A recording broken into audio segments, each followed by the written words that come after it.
जय माता दी। मैं लेकर आई हूँ आप सबके लिए प्यारा सा एक सी विवाह गीत लेकर के। अगर आप सबको अच्छा लगे तो प्लीज़ मुझे सपोर्ट करिए। तो चलिए सुनते हैं प्यारा सा सी विवाह गीत। शिवजी चलले बियाह करे, मालिन रोदन पसारेली।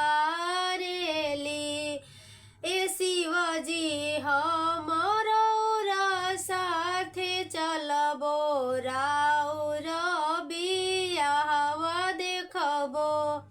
छोड़ो मालिन आस हमरो, छोड़ो मालिन पास हमरो। ए गौरी बियाह जब लवटबी, तो हे मालिन संबोधवा करबो। ए गौरी बियाह कोई जब लवटबी, तो हे मालिन संबोधवा करबो। परिछन सासु आइली, परिछन सरहजिया आइली।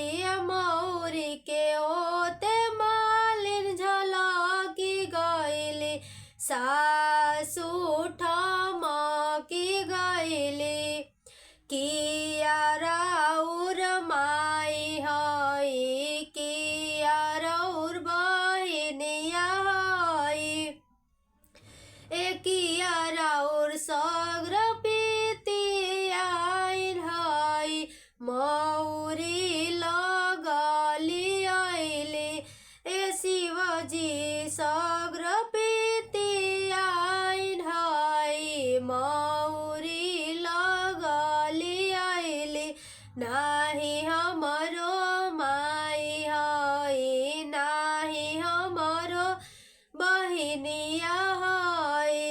ई तो हई जाति के मालिनिया, त मौरी लगली आइली।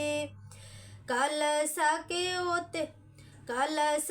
ओते ओते गौरी अरज करे।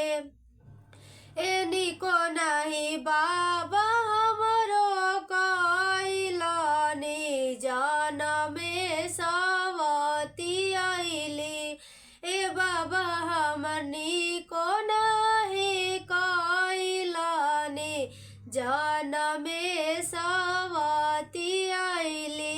शिवजी चलले बियाह करे, मालिन रोदन पसारेली। ए शिवजी हम चलबो राउर साथे, राउर बियाह देखबो। तो ये था प्यारा सा सी विवाह गीत। अगर आप सबको अच्छा लगा हो तो प्लीज़ लाइक करिए, सब्सक्राइब करिए, शेयर करिए, बेल आइकन को ज़रूर प्रेस करिएगा ताकि मेरे नए वीडियो का नोटिफिकेशन आप तक जाए। जय माता दी, जय हो भोलेनाथ।